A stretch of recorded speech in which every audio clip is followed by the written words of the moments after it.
estou aqui agora entrando na palestra Turismo de Natureza, Ecos para um Futuro Sustentável. Quero convidar a diretora da Beta, Tainara Siqueira, empresária e diretora de capacitação e sustentabilidade da Beta, que vai falar um pouquinho para vocês o papel e as oportunidades empresariais do turismo de natureza no desenvolvimento de um futuro melhor. Seja bem-vinda, Thay. Boa palestra.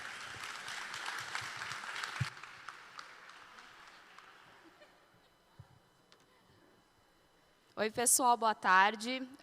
Como o Vini já me apresentou, meu nome é Tainara, eu sou a atual diretora de sustentabilidade e capacitação da Beta.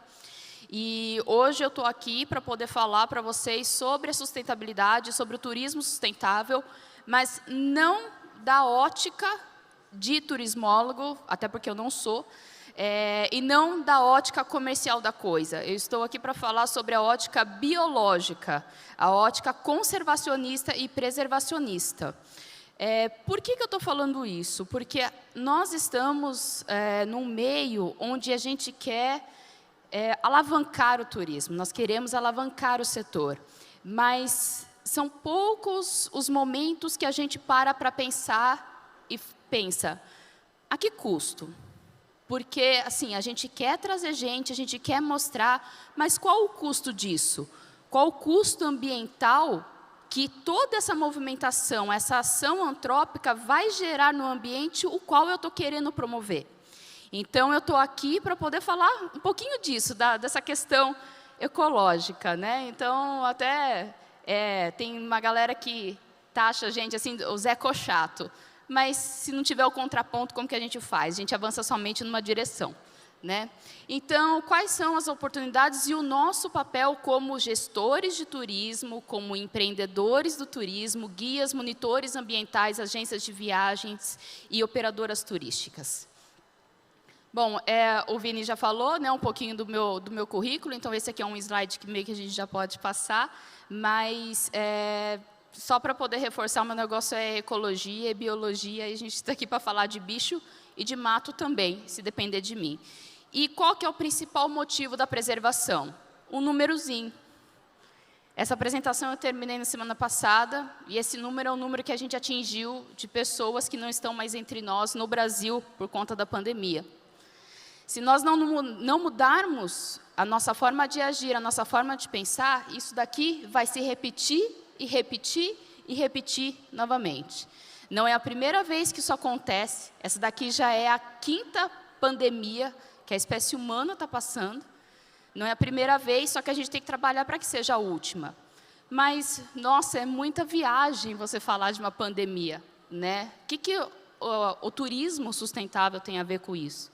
O que a natureza tem a ver com isso, com esse pequeno número aqui? Porque nós somos responsáveis por isso. Isso aqui é um cenário que nós geramos. Infelizmente, é verdade. E todas as outras pandemias que assolaram a espécie humana, a gente que gerou também. Só que não estamos com uma memória muito boa. Então, a gente precisa repensar hoje para que o nosso futuro seja garantido. Não é só uma questão econômica, é uma questão de sobrevivência. Então, a gente está passando do patamar de economia, nós estamos passando do patamar de conseguir ter uma qualidade de vida para ter vida. Porque nós somos a espécie que mais ocupa o espaço do planeta Terra, nós somos a espécie que mais modifica e, mesmo assim, nós somos a primeira e única espécie que mais assola o território que nós vivemos. Então, como que a gente vai trabalhar o turismo? Como que a gente vai fazer? Vamos sair desse quadro de só tentar consertar o que a gente fez de errado e seremos proativos na questão de regenerar, preservar e educar. Qual que é o nosso papel em tudo isso? Então, aqui só para poder dar uma esclarecida em 3 pontos básicos, para tentar linkar para vocês qual que é a nossa função, o nosso papel tão importante. A preservação e a conservação do meio ambiente é a única forma de nós sobrevivermos. Por quê? Nós temos 3 pontos muito importantes que a gente precisa trabalhar, reconhecer e reverter. Pandemias, porque nós estamos gerando interações ecológicas que não deveriam existir. SARS, MERS, Covid, tudo isso daí a gente está gerando. Gripe aviária, né, peste bubônica, são interações ecológicas que nós criamos que não deveriam ter existido. E isso dá uma volta e chega na gente. Para algumas pessoas, isso é conhecido como karma. Para outras pessoas, isso é conhecido, para a galera mais da física, é conhecido como ação e reação. Para a galera da biologia, isso é chamado de efeito bumerangue. Ou seja, tudo que vai, volta. Portanto, se nós não pararmos de degradar, não pararmos de gerar interações ecológicas que não deveriam acontecer, nós viveremos outras e outras pandemias. Até que ponto eu fazer o turismo em determinado lugar que está expondo determinada espécie, vai fazer com que aquela espécie X, aquele bicho, tenha uma mutação genética, que esse vírus possa assolar a humanidade novamente. Então, a gente precisa pensar muito bem onde a gente está indo. A gente precisa tomar cuidado no limite. Segunda coisa, mudança climática.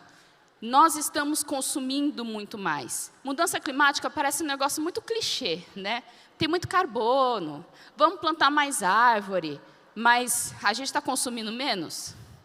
Não adianta a gente ficar plantando só mais árvores. Vamos compensar carbono. Mas eu estou diminuindo o carbono que eu estou gerando?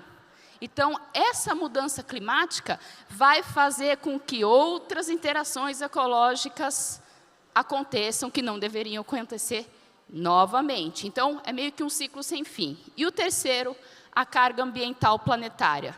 Passamos os 7 bilhões. É muita gente. Deu. Já deu.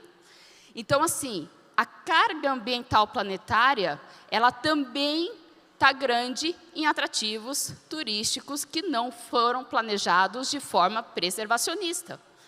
Então, tudo isso que a gente faz, e nós como atores do turismo, temos que levar em conta para que daqui 2, 5, 10 anos, a gente pense, puxa, podia ter sido de outra forma. Então, eu não estou falando mais de coisas a longo prazo, estou falando de curto prazo e médio prazo. Está aqui, está na nossa porta. Tem água faltando. Tem água, não tem água chegando no hotel. A corredeira não está mais boa para descer de rafting. Como que eu vou fazer a trilha para a gente poder ver determinada árvore, sendo que não tem mais árvore? Então, nós somos os atores para poder preservar o nosso sustento. E qual que é o papel do turismo na preservação do meio ambiente e como que a gente pode fazer? Essa é a pergunta mais urgente do nosso setor. Nós trabalhamos com educação. Educação de uma forma lúdica, educação de uma forma que as pessoas não estão preparadas para receber. Porque ela está ali fazendo um passeio, ela não está esperando receber uma aula. Aí que a gente entra, a gente vai ocupar um nicho, a gente vai ocupar um espaço, o qual está vago. Por que eu estou falando isso? Porque eu já cansei de fazer passeios e viagens em que o conhecimento não é passado. Eu saio daquele lugar querendo saber mais daquele lugar e como pode ser feito para preservar aquele local. Então, os condutores ambientais, os guias, as pessoas dos hotéis, recepcionistas, são os principais agentes educadores, depois os professores nas escolas, né? Porque esse daí não tem como a gente competir muito, né? Mas a gente está pegando um setor que a gente está pegando as pessoas desprevenidas de conhecimento e as pessoas que não estão esperando receber uma aula de educação ambiental naquele lugar. E essa é a melhor forma da gente poder trabalhar a educação ambiental. A educação ambiental ela precisa ser de uma forma lúdica, gostosa e precisa gerar memórias e, principalmente, conhecimento. Então, essa coisa de cultivar, disseminar essas ideias, compete tão a somente a gente. E qual que é o passo a passo para que a gente faça isso? Primeira coisa, se preparar. Como que a gente se prepara? Conhecendo o lugar que a gente opera. Não adianta eu sair, levar o pessoal para fazer uma trilha e falar de determinada árvore e sair espalhando fake news. Falando um monte de coisa que meu avô falou que era e eu não fui pesquisar a fundo. Isso pode ter mudado, isso pode não ser verdade. Então, o estudo é ferramenta de educação. Você não consegue educar se você não souber sobre o que você está falando. E na era da informação, o que mais tem é gente desinformada. Então, nós precisamos nos informar para poder passar conteúdo, para poder passar subsídio de educação ambiental. Então, a gente precisa se preparar. E a Beta está aqui para poder fazer esse papel, né? Se capacitar, tem um monte de coisa online para ser feita, tem livro de abelha sendo lançado para a gente poder aprender sobre as meliponas, trigonas. Então, a gente está aí, material é que não falta. Então, os agentes de turismo, seja ele em qualquer setor do turismo, precisa aprender para poder educar. Caso contrário, vai ficar mais do mesmo, e a gente não vai conseguir gerar educação ambiental de fato. As ideias sementes. A gente começa a gerar conhecimento científico. Por que conhecimento científico? No Brasil, em especial, nos últimos anos, a gente vê que a parte científica da coisa, de pesquisa, ela não tem andado. Não existe fomento para a educação científica. E a gente precisa gerar conhecimento, criar dados para que pesquisas e políticas públicas sejam direcionadas a temas preservacionistas. Então, quando eu vou num determinado lugar e eu consigo fazer um levantamento e um reconhecimento daquele lugar, do que eu estou vendo, o que eu estou sentindo e como aquilo me fez bem, eu estou criando uma base de dados para que alguém lá em cima veja: puxa, aqui é legal de preservar, seja de uma forma mais egoísta, porque gera um bem-estar somente para os seres humanos, ou de uma forma mais abrangente, para a gente poder criar uma unidade de conservação, para a gente poder criar uma política pública regenerativa, para a gente poder chegar e ter embasamento e falar: olha, esse pedacinho aqui é importante, vamos proteger, vamos regenerar. Então, o dado científico, ele está intimamente ligado com a atividade de turismo. Você está em campo a todo momento e nada te impede de fazer levantamento científico ali naquele lugar. Então, é uma base de dados. As políticas públicas são feitas a partir de números, seja elas estatísticas, seja elas avistamento, seja elas a parte de economia. Então, nós estamos gerando conhecimento porque nós estamos ali todo dia, o tempo todo. E as folhas da ação. Estimular a conservação e preservação ambiental, ela precisa partir do ponto de que a pessoa precisa conhecer aquilo para poder preservar. Ninguém vai achar que precisa preservar determinada caverna porque tem um opilião lá. Eu não sei o que é opilião. Por que eu preciso preservar aquela caverna? Então, eu preciso estimular isso, estimular o conhecimento. Conhecimento é uma coisa que a gente tem que soltar ao vento. A gente tem que espalhar. E se a gente não fizer isso, a gente não gera conservação. Todo mundo acha lindo os programas de conservação do panda. Ai, porque o panda é fofo, porque o panda é bonitinho, faz parte da fofofauna e tal, né? E as cobras que a gente tem aqui que estão ameaçadas de extinção? Ninguém conhece, ninguém nunca viu, elas vão sumir e ninguém nem vai sentir falta. Só para vocês terem uma noção, a nossa ação está sendo tão predatória no último século que entrou em extinção pelo menos uma espécie de animal ou de vegetal por dia no último século. É muita coisa sumindo. E o que a gente sabe sobre essas espécies que já sumiram? Nada. A gente sente, dói. A última foi o rinoceronte branco. Mas está lá, está longe. Então, a gente aqui, eu tenho que falar: olha, aqui em Timbó, eu tenho uma árvore tal, que ela está ameaçada de extinção e ela precisa ser conservada. Os caras lá em cima não vão fazer nenhum projeto de conservação se não souberem que existe aqui, né? Então, nós temos que criar a base de preparação, nós temos que levantar as ideias e colocar tudo isso em ação. Olha, estou aqui, existe isso e isso precisa ser guardado e preservado. E a sustentabilidade, ela tem que ser feita de uma forma prática. Uma coisa assim, né? A sustentabilidade, ela está muito ligada ao negócio arquitetônico, ao negócio de engenharia, né?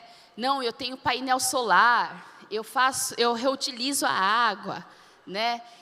Gente, a sustentabilidade está muito além disso. Você utilizar energia renovável, você reutilizar a água, não é questão mais de reciclar o lixo, não é questão de sustentabilidade, já é questão de sobrevivência. A sustentabilidade vai além disso. Você vai respeitar os limites que o próprio meio ambiente impõe. Você vai fazer parte da construção de políticas públicas para aquele tipo de turismo daquele determinado lugar. Você tem que valorizar o trabalho da comunidade local. Isso é sustentabilidade. Então, não adianta a gente ir em determinado lugar, levar turista lá, que eu já vi guia fazendo isso. Olha, que bonitinho esse artesanato, eles fazem aqui, isso, aquilo. Mas pede desconto para o cara, para o artesão, que ele dá desconto. Isso não é sustentável. Está sendo sustentável para quem? Então, a gente tem que cuidar do que é nosso. E a gente tem que proteger quem está ao nosso redor. Então, proteger animais é sustentabilidade, proteger plantas é sustentabilidade e proteger pessoas e culturas é sustentabilidade. Então, a gente tem que tirar essa palavra só do meio arquitetônico e físico, né? E trazer para ações do dia a dia. E é fácil de fazer. Sustentabilidade, na forma prática, ela é fácil de ser feita. Só você dá valor para aquilo que realmente importa. Parece meio clichê, mas é verdade. E não promover o turismo de massa. Turismo de massa não é sustentável. Não é. Em nenhum lugar. Para ninguém. Dói, ouvir dói. É bom ouvir? É bom, porque a gente tem muito essa ideia de que quantidade é melhor do que qualidade. Turismo de massa é predatório. Turismo de massa destrói. Turismo de massa deixa pouco no lugar que está sendo visitado. Qual que é a capacidade daquele local que eu estou visitando de aguentar 20 pessoas a cada turno de 3 horas?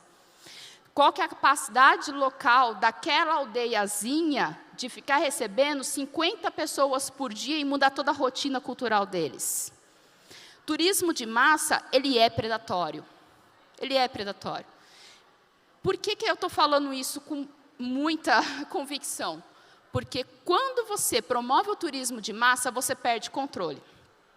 E você não consegue controlar todas as ações antrópicas no meio, e você não consegue controlar tudo aquilo que é degradado. Você pode fazer o que você quiser, mas quando você está no ambiente natural, aberto, principalmente numa unidade de conservação, você não controla o tanto de erosão que é feito, você não controla todas aquelas pessoas que estão tirando uma plantinha para fazer a muda em casa, e você não controla o tanto de pessoas que chegam para o artesão local e fala assim, dá um desconto.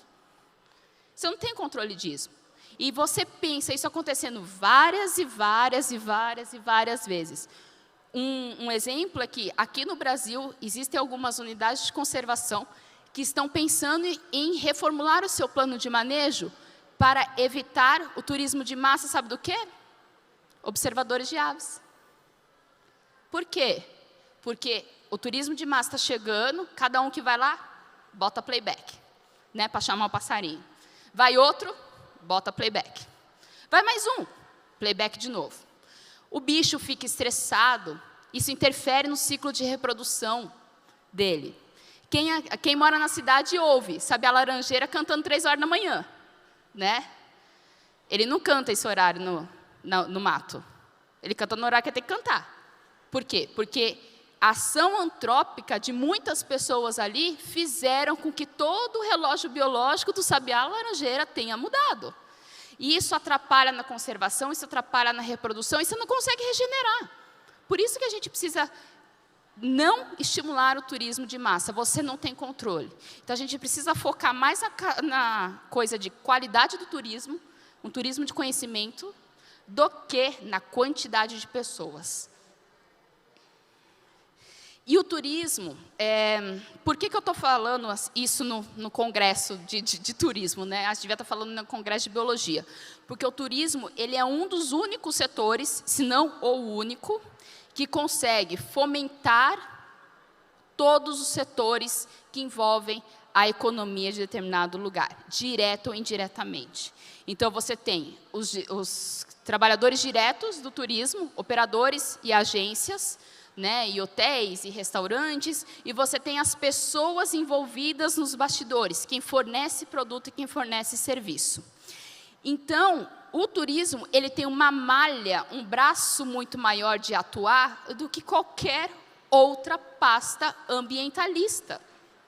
Por isso que a gente tem que utilizar do turismo para falar de preservação.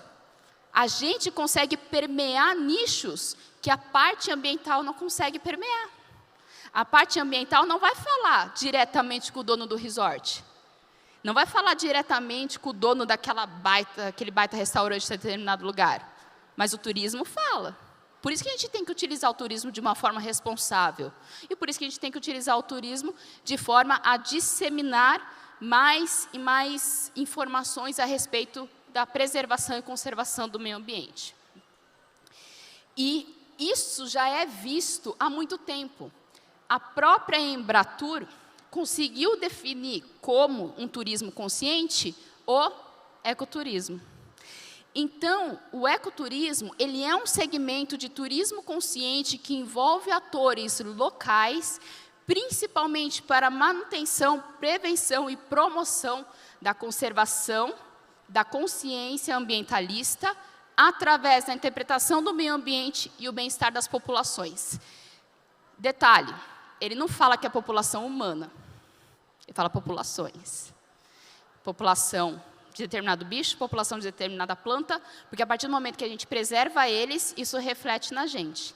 Então, em 94, a Embratur já colocou que um turismo consciente é o ecoturismo. E por que eu estou falando do ecoturismo? Porque é uma palavra muito utilizada hoje. Muitas empresas têm o nome ecoturismo. Mas realmente são ecoturísticas essas atividades? Eu estou gerando conhecimento? Eu estou gerando preservação? Até que ponto? E como que a gente pode fazer? Seguindo os próprios preceitos do ecoturismo. Então, o primeiro deles é o impacto. Causar impacto ambiental mínimo. Eu sei qual que é, estou respeitando a carga máxima daquele ambiente, eu sei qual que é a carga máxima daquele ambiente, eu sei quantas pessoas eu posso levar naquela trilha para poder ver aquela cachoeira, eu nem sei o número que é. Como que eu vou causar o mínimo impacto possível? Então, eu preciso conhecer esses números. Eu preciso conhecer até onde que tem perturbação no meio ambiente a ponto de eu falar que aquela atividade é de ecoturismo ou não. Turismo de massa é ecoturismo? Não é. Isso é definido pela Embratur. O ecoturismo é feito para grupos máximos de até 10 pessoas. Então, a gente precisa repensar nossas atividades, a gente precisa repensar a forma que a gente está ocupando aquele meio ambiente. A economia, a gente tem que elevar ao máximo os benefícios econômicos daquele local que a gente está visitando ou que a gente está promovendo o turismo.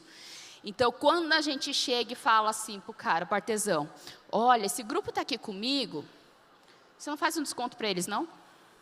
Ou, olha, esse grupo está aqui comigo, se você me indicar, eu te indicar e tal, isso, aquilo, a gente tem um desconto, eu te dou uma comissão. Você está tirando do bolso daquele lá que é mais simples. Você está tirando do bolso daquele lá que tem só aquilo para poder se manter. Isso não é ecoturismo. Então, a parte de otimização de lucros dessa economia também faz parte do ecoturismo. É um preceito. A ludicidade. Eu não consigo passar conhecimento científico se isso não for de uma forma lúdica. Então, a pessoa, ela tem que receber aquela informação de uma forma um pouquinho mais descontraída, aquilo ali tem que ficar guardado. E sabe quando você atinge esse nível? Quando ela vira e fala assim para você, nunca tinha pensado nisso. Se você ouve isso da pessoa, putz, aí você pegou no ponto. Por quê? A partir do momento que ela te fala isso, quando ela for para os Estados Unidos, para a África, ou para o Amazonas, ela vai pensar naquilo que você falou lá atrás. Nossa, olha que bichinho, ele é tão feinho, mas ele é importante para a natureza, né? Porque lá, não sei onde eu fui, eu ouvi isso e me explicou tal coisa. A pessoa criou conhecimento científico, ela vai disseminar a informação e de uma forma leve e descontraída. É o que caracteriza ludicidade. Isso faz parte de ecoturismo. Se você não faz isso aqui, se a atividade ecoturística é levar e falar, olha que bonito, esquece, você está utilizando a palavra errada. E a memória é criar memórias afetivas, porque memória ela é passada de gerações, e não só para os amigos e colegas. Ela está sendo passada junto com informação, porque a partir do momento que ela vê a foto de determinado bicho estampado, a informação já vem no automático. Nossa, mas eu vi isso aqui, eu lembro que não sei aonde, não sei quem me contou tal coisa. Então, a criação da memória afetiva é a forma de você ficar ali incrustado na cabecinha daquela pessoa, e ela vai levar isso, porque ela aprendeu determinado conteúdo a partir da ludicidade, gerando economia local e causando o mínimo impacto possível. E a gente tem que pensar nossas atividades levando em conta o risco ambiental. Por isso que eu estou falando de carga máxima de meio ambiente. Quanto de gente que eu consigo levar em determinado lugar? A Ivete Veiret é uma geógrafa, ela é autoridade máxima assim, no mundo sobre risco ambiental. Ela é brasileira, né, maior orgulho. E a primeira coisa que ela fala é qual é o risco ambiental que a gente está gerando, qual é o risco ambiental que o turismo está gerando. Mas não é o risco ambiental para a pessoa dela se acidentar, é o risco ambiental daquilo ali ser causado no meio ambiente e não ser recuperado. Qual é o risco ambiental que eu estou causando quando eu abro uma trilha e faço marcação na árvore e deixo ela exposta a fitopatógeno? Qual que é o risco ambiental que eu estou causando de fazer flutuação em determinado rio lotado de bronzeador ou de protetor solar? Então, a gente precisa calcular esses riscos, mas os riscos dos quais o meio ambiente vai sofrer, e não o que a gente vai sofrer no meio ambiente.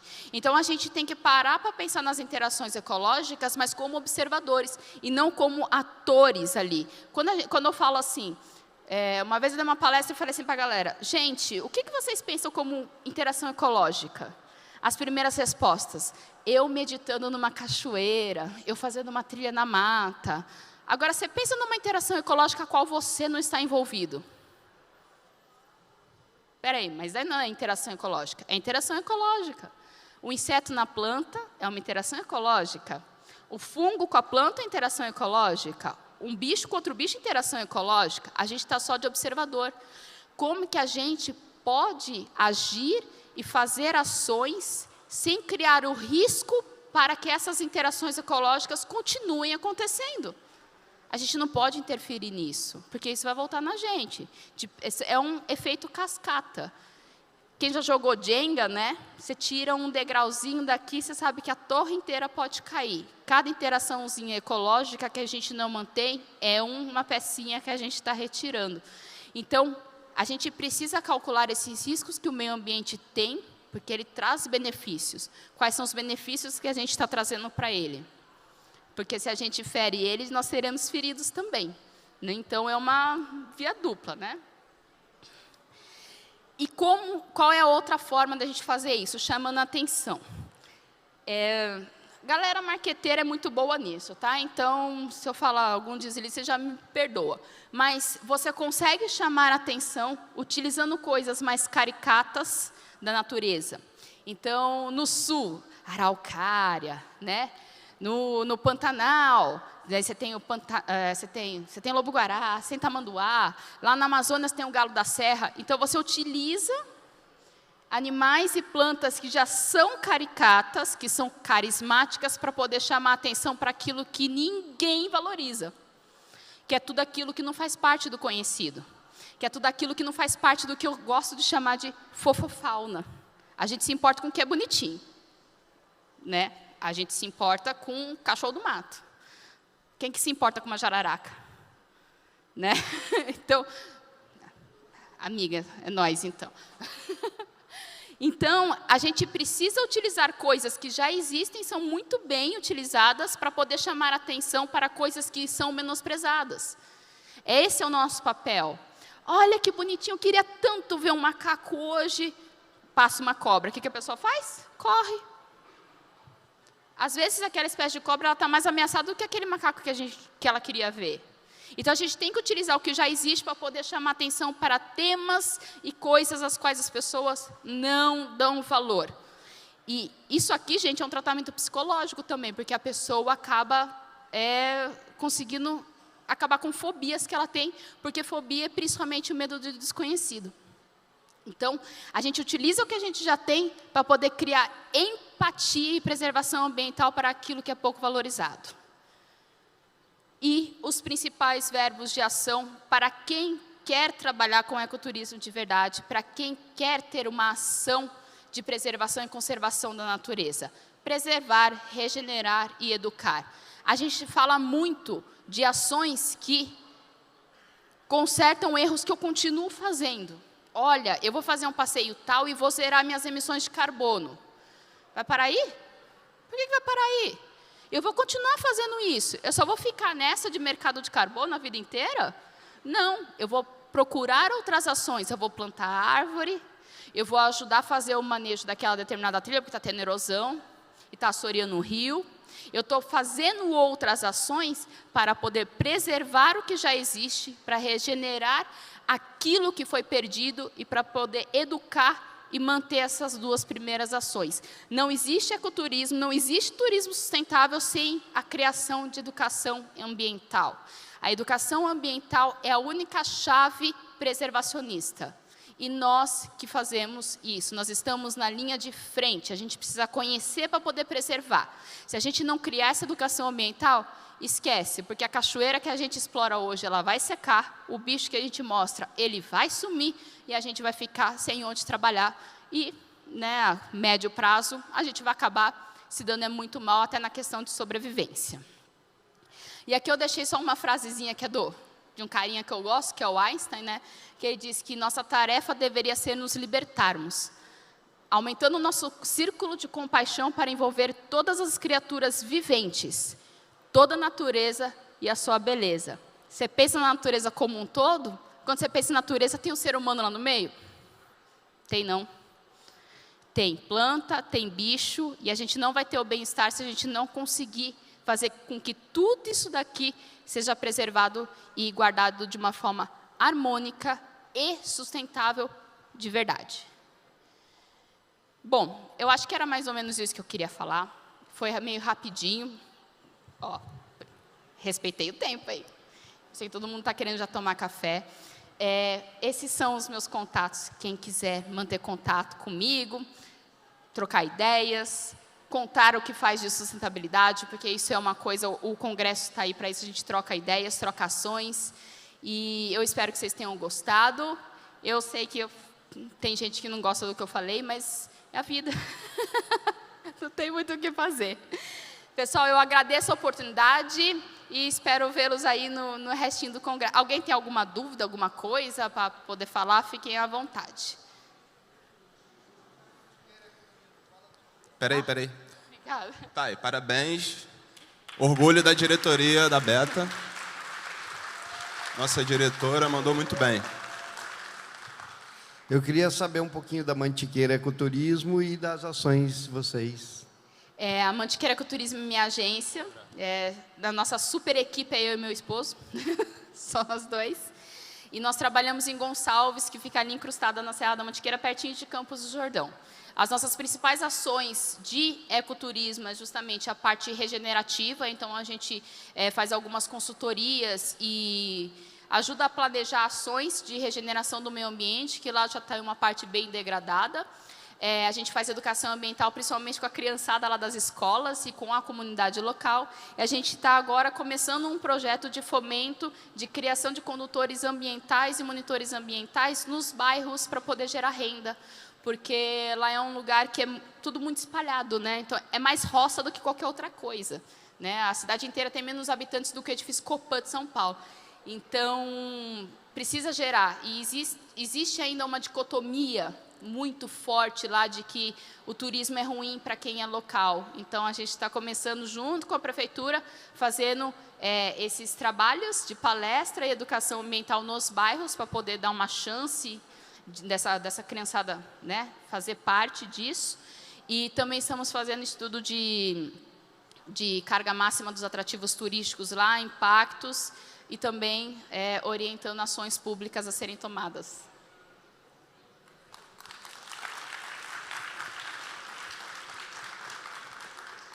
Boa tarde, sou eu. Oh, desculpa.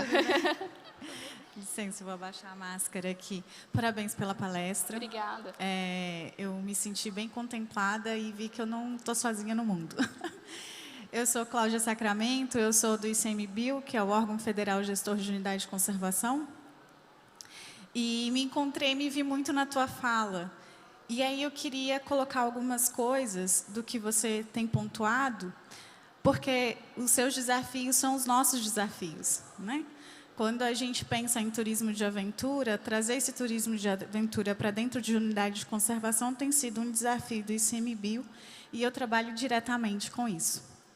A gente tem trabalhado com normatização de atividades e com prestação de serviço, com um tipo de delegação chamado autorização. Então, geralmente, quando vocês pensam em prestação de serviço dentro de unidade de conservação, geralmente a palavra que vem à cabeça é concessão. E dentro da esfera governamental, há outras possibilidades, né? Dentre elas, a autorização. E eu vi muito do teu trabalho, da tua fala, dentro do que a gente tem feito com processos de autorização por chamamento público em unidade de conservação. Nós temos 16 editais na praça, em várias unidades de conservação, que vai desde condução de visitantes, a prestação de serviço do tipo alimentação, comercialização de alimentos, transporte terrestre, aquaviário e locação de equipamentos. Nós temos 5 portarias nacionais e a gente sempre tem lançado editais. Então, peço a vocês que deem uma olhada dos nossos editais e a gente, para colocar esses editais na praça, a gente leva muito em consideração. A gente traz a ciência a favor, né, afinal, a unidade de conservação, em conceitos e preceitos e princípios dos quais você tem falado.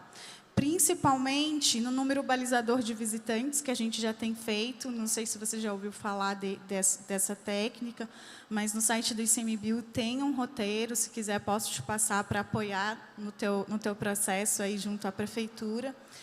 E é bem legal ver vocês da área de turismo falando disso, porque quando a gente lança esses editais e a gente coloca um número balizador de visitantes para esses atrativos, geralmente a gente escuta um chiado.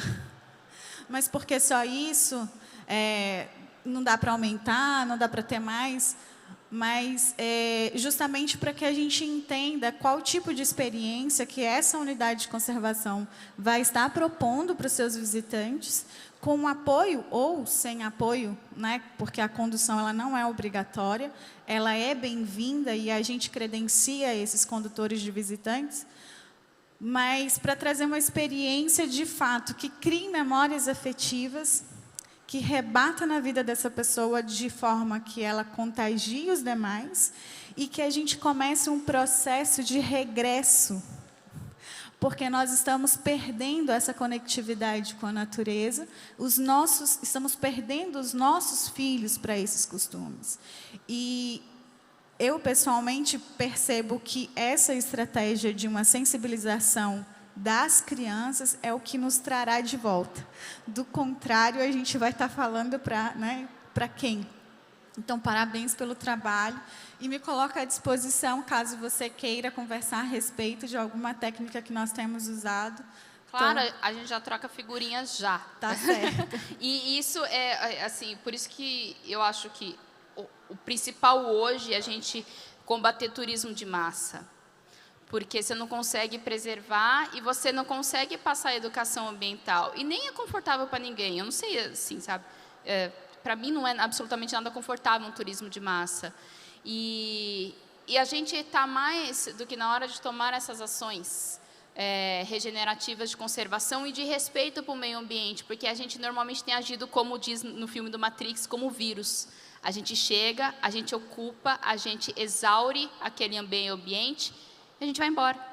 Só que a questão é que a gente não tem para onde ir, não existe fora, né? Então, nós somos o resultado de mais de 3 bilhões de anos de evolução. Está mais do que na hora da gente agir como tal. Então, é isso. A gente precisa colocar a mão na consciência e começar a tomar cuidados, não só no nosso dia a dia, como nas ações de nossas empresas e nos produtos que a gente fornece. E existem mecanismos para isso, unidades de conservação querendo ser abertas, mas aquela coisa, até onde que eu posso abrir? Está todo mundo em consonância com esses preceitos de ecoturismo? Então, a gente precisa tomar ação e tomar papel e lugar, principalmente nas ações de políticas públicas locais, e daí ali a gente consegue crescer e engrandecer o nosso destino turístico. Obrigado, Thay.